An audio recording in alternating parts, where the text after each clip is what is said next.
Hello, my name is Dr. Joshua Straub, and it is an honor to be with you today. One of my greatest privileges is serving military families, and so the opportunity to do this is quite an honor.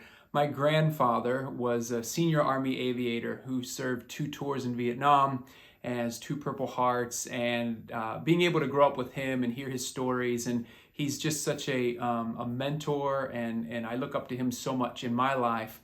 And so the opportunity to be able to give back in the way that I get to with military families today, again, is quite an honor.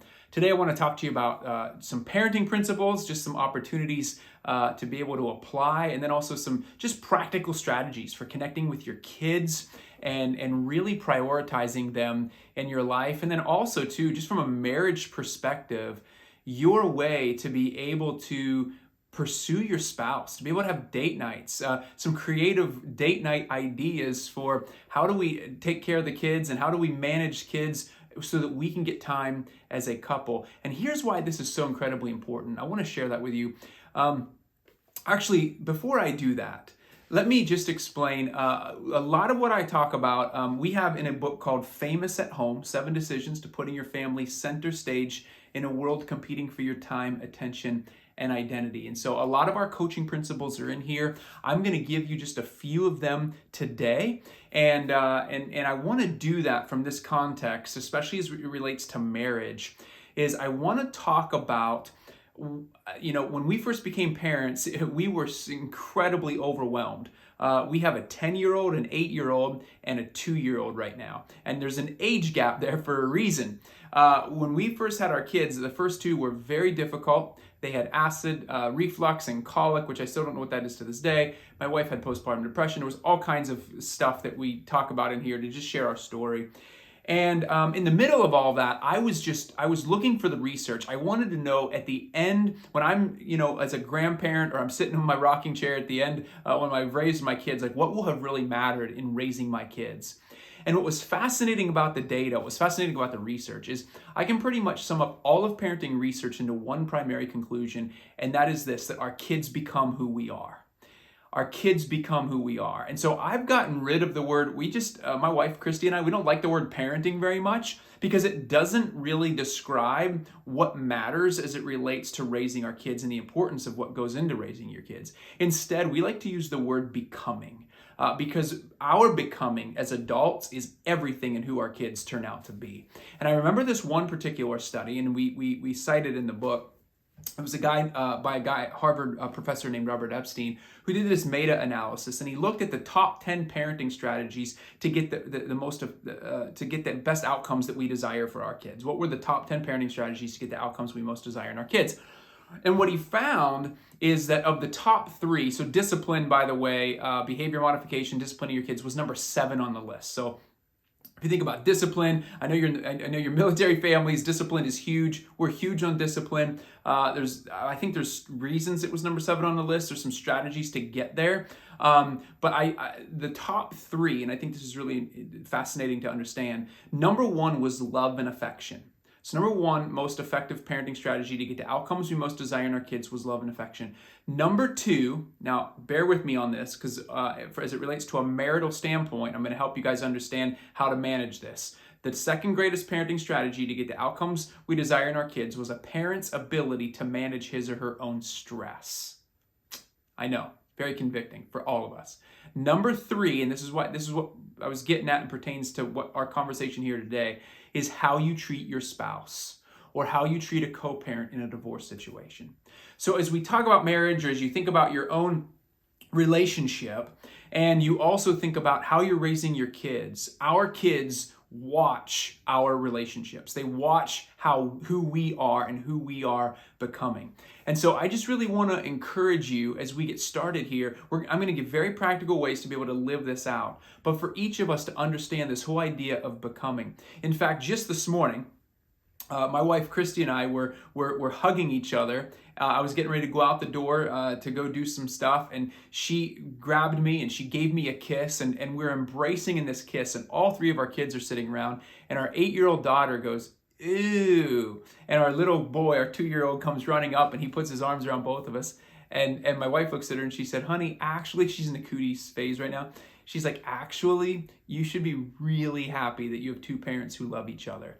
And I think it's so important that our kids see that our kids see us, showing affection, treating one another really, really well. And so one of the ways that we do this, and this is another book that I wrote a few years ago was on emotional safety in the home, especially as it related to our kids. And I want to talk about this whole idea of talking about emotions because it's going to apply to your marriage and it's going to apply to your parenting.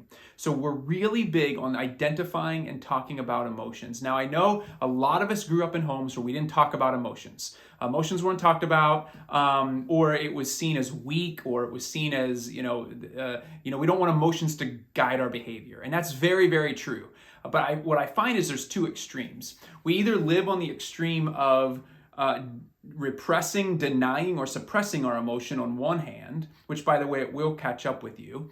And then the other way, and the other extreme, is that we just allow our emotions to guide our behavior, which is a lot of culture today. And the reality is there's a happy medium. There is a middle ground that I genuinely believe we all need to. Research shows this very, very much, that we need to take. We need to identify emotion. And there's brain neuroscience research to show how this is so effective and so powerful.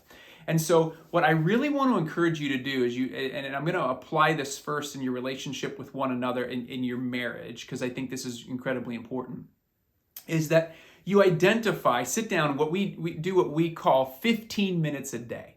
And so 15 minutes a day is essentially where we have you sit down. And again, it's not that you're looking at each other in the eye and you're just going, oh, how are you feeling, honey?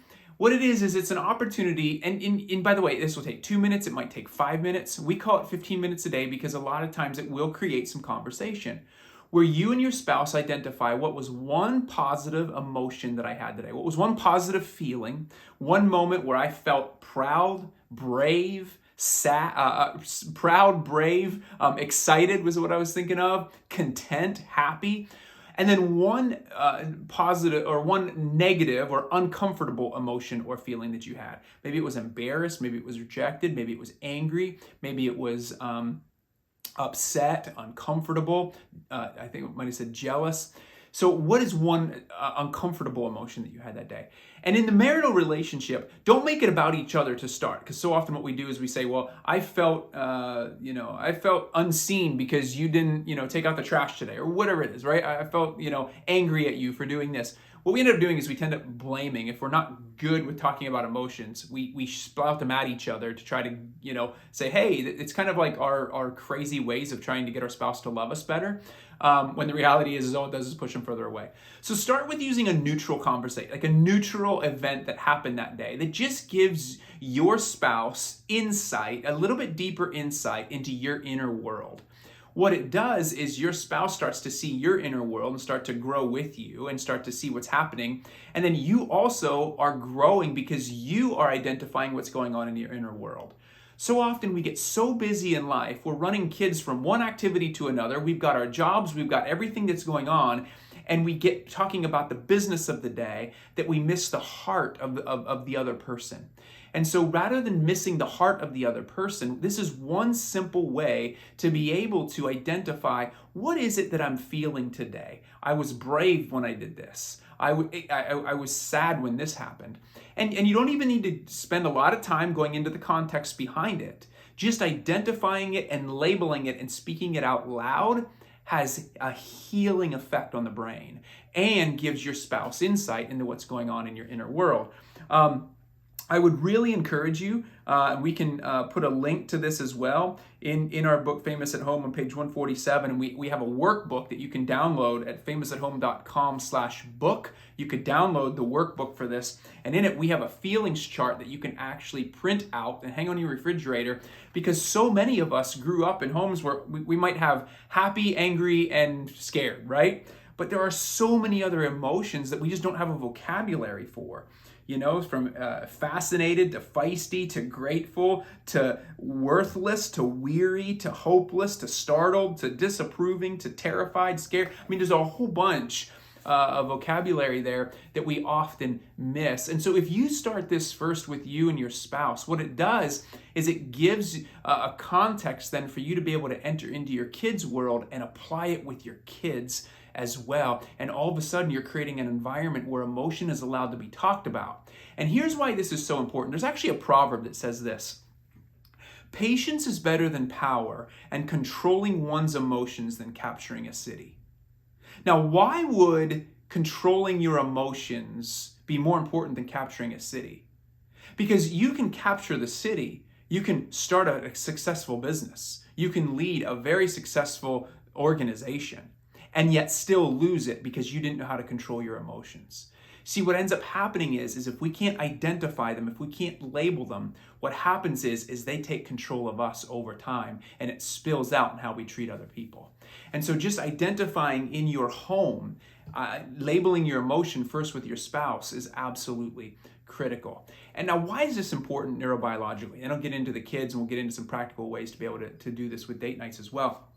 But this is why this is so important. The brain grows from the bottom to the top. So the bottom part of the brain is that amygdala. It's that fight, flight, or freeze response. So when we're overwhelmed or anxious, we're in that phase. This is what happens when you argue with your spouse. It's what happens when your kids are overwhelmed, right? And if we meet them where they are, we meet our spouse or our kids where they are, you're just ratcheting up the whole environment.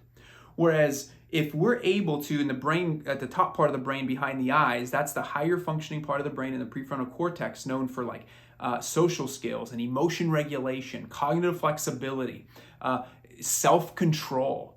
I think I might have said problem solving. Your ability to be able to problem solve and think through a situation. As adults with our kids, we should be able to not ratchet up the situation when our kids are overwhelmed, but be able to bring it down because we're problem solving and we're entering their world. And what happens is it has a calming effect on the brain. Now, how do we grow from the bottom to the top? How does this actually happen? Well, the brain also grows from the right to the left. And so the right side of the brain is that experiential here and now part of the brain. It's part of the brain that you're feeling in the moment. Like, you know what you're feeling. You can recall an excited moment, a sad moment. You recall those because you lived in them. The left side of the brain is the linguistic thinking side of the brain. This is where we put the language to the moment. So this is where your feelings chart comes into play, because you're able to identify and label an emotion or a feeling word to that exact situation. And I like to call the middle part of the brain, which is called the Corpus Callosum, I like to call it the binding of the book. Because when you put language to what it is you're experiencing, you're integrating your brain or writing your story. You're writing your narrative. And what's fascinating about this is that we as parents get to become co-authors of our children's stories, because we can help them integrate their brains by how we show up for them in their overwhelming moments. We also get to do the same for our spouse as well. And so, but that requires we take care of ourselves. That requires that we focus on our becoming more than our quote unquote parenting, right? Like, we focus on us. And so some of this might be like, oh my gosh, this is, I don't know if I can do this. I don't know if my spouse is the person I want to talk about my feelings with. That is okay. Listen, it's going to be awkward. It feels weird at first for all of us. My wife and I, we actually do it sometimes when we're unloading the dishwasher together, or, even texting it over if you need to start that way for a little while, being able to do that. Or if you need to talk to a therapist or a coach or someone like that, we are huge on getting people into your life who you're able to talk to take care of yourself. It is everything, especially if you're raising young kids, because this whole idea of taking care of yourself is really, really important if our kids are becoming who we are. We've got to be able to prioritize who we're becoming, and sometimes that means seeking outside help. And so now, how does this translate then into how we show up for our kids? This ability to be able to enter into our kids' world, this is why I believe that the second greatest parenting strategy in that study was a parent's ability to manage his or her own stress, is because when our kids are anxious and overwhelmed, they're getting ratcheted up, right? And we want to be able to ratchet them down. And so our ability to enter into their world, now here's a practical way to be able to do that. Use dinner time, bedtime, or some other time of the day that works for your family to be able to enter into their world and ask, instead of doing a favorite part of the day or, not so favorite part of the day was your high-low, do a positive emotion and an uncomfortable emotion from that day. My wife and I also wrote a children's book called What Am I Feeling? And in the back of that children's book, there's a pull-out feelings chart that you can also find. And you pull that feeling, it's a perforated feelings chart, and it's got faces and everything on it. You can hang it in your kid's bedroom, give it to them so that they have a place to be able to go and point and identify what it is that they're experiencing and feeling. One of the ways that we have done this, I remember one time our daughter was at a friend's house, and we were kind of all there, and she's with two other little friends, and one of them was, her parents were the host, and so she had her bedroom there. And our daughter was praying with those two friends, and we came home later that day, and our girl is so sweet. We call her Sweet Girl because she's got such a sweet heart. But that day she came home defiant. She wasn't listening. She was being disrespectful. And of course, as parents, our first initial reaction is to be like, knock it off, stop doing that, right? It's to discipline the behavior and what was going on. Well, later that night, my wife Christi is tucking her into bed, and she pulled out the feelings chart because it was so out of character for her. And she said, honey, she said, what are you feeling? And our daughter's little finger went to angry, and then it moved over to embarrassed, and then to sad. And my wife looked at her and she said, honey, did something happen today? And what our daughter ended up telling her was that the two girls decided they wanted to play by themselves, and they went into this other little girl's bedroom and locked our daughter out in the hallway and said, we'll play with you later. And for her, it just, the shame, the embarrassment, but how did it come home? It came home as defiance. It came home as disrespect. And so our ability to enter into our kids' world is what really enables them and helps them to be able to come back down and learn and understand the world they live in, and how to handle and manage friends and other relationships, and how to manage their own emotions. And so this is really, really huge. Now, so it starts with your marriage, how to be able to identify emotion with one another, and then with your kids entering their world. Now, how do you do this for date nights? And this is so huge, because I genuinely believe our ability to connect as spouses, our ability, that love and affection was number one. Number two is a parent's ability to manage his or her own stress. And number three is how you treat your spouse. And I think it's imperative that we really, really get intentional with how we treat our spouse. And I know it's very difficult with the busy schedules that you guys live.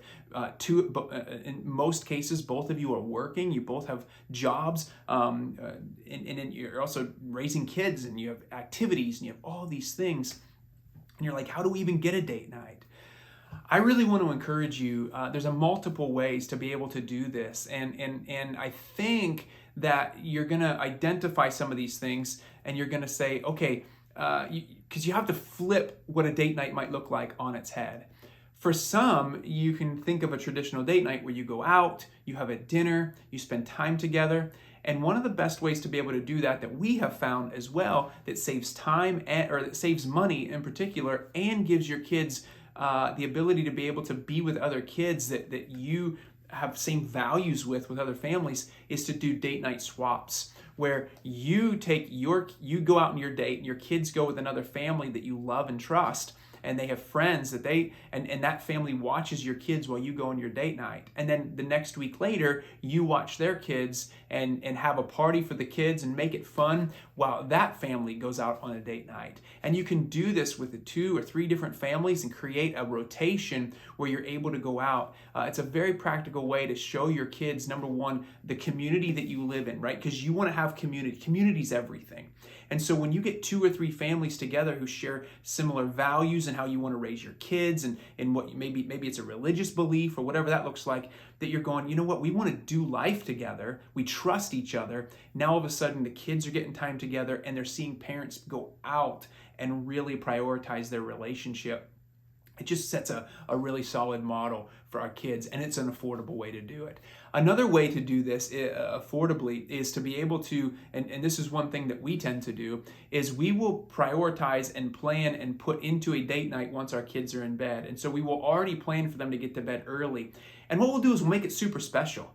We'll get wine, or we'll get a dessert, a special dessert or something. We'll already start planning the evening and what it's going to look like, whether it's a game night, whether it's a movie night. We try not to do a lot of movie nights when we get time home together, just the 2 of us, because you don't really get to connect. And we can do movie nights, any other time. I mean, you can do Netflix and chill any other time. what we want to do is make this meaningful, right? Like you want to, so there's a lot of nights where we might start a campfire in the backyard and sit out after the kids are in bed, and we just look at the stars, we hang out back there, and we have creative conversation. So in other words, what we're doing is we're finding topics that we otherwise wouldn't talk about, and we set an agenda for that evening. And we can also give you a list of questions to be able to use for your date night when you're just sitting together and being able to do that. There's something special that we have found about doing board games, creative conversations, and just dreaming together, even just dreaming about the future together and what it could look like without getting defensive, because that's something I have done in the past is I get defensive, but then I have to identify what is the feeling behind that? What am I getting defensive about when my wife starts to dream? Maybe it's a shame because I know we can't afford it, what her dream is, right? And so I just shut down. That's the typical thing, right? And so there's shame behind that. And a lot of times for years we would argue over it because I'd get in trouble for being defensive. But then when I started to identify it with shame and where the shame was coming from, and Christi was able to identify that, hey, listen, I'm not even wanting to necessarily carry this out. It's just a dream. And, maybe we can do it, maybe we can't, but there's nothing against you, Josh. And so I had to identify that insecurity within me. But a lot of times, again, this goes back to the emotion conversation. This is where deep connection truly happens. And so I just really want to encourage you to take this idea of entering into one another's hearts by talking about emotions well as a catalyst to expanding and making your date nights even more fun and powerful. And I want to end with this. I just want to end with this last thing. Don't miss celebration. Make sure, for your kids' sake and for your marriage sake, that you are celebrating events. It's one thing that Christi and I don't do well or haven't historically done well, and we have to be intentional about it. Make sure that whenever there's anything to celebrate in your home, that you're finding a way to celebrate it. It doesn't even need to be a big celebration. It can be with a cake, it can be with a pie, it can be with a special dessert, it could be going to a special place just to celebrate. Whatever it is, find a way to make a memory and get out of your normal routine. Interrupt the routine and do something that's memorable. Go to a different restaurant you've never been to before. Splurge a little bit if you have to make it memorable. But celebration is key to family connection, and I really encourage you to keep celebrating because there's so much going on in our worlds and in our inner lives that tear us down that we don't get to celebrate much. So I really want to encourage you, if you want more of this information, you can check out famousathome.com. It's an honor being with you. I hope, number one, that you enter into your spouse's world by talking about emotions, one positive, one uncomfortable, entering into your kids' world, and then prioritizing ways that you and your spouse can connect, that your children see, and that you model for them for years to come, because it will influence who they end up marrying one day in their relationships. It was an honor being with you, and I look forward to seeing you again soon.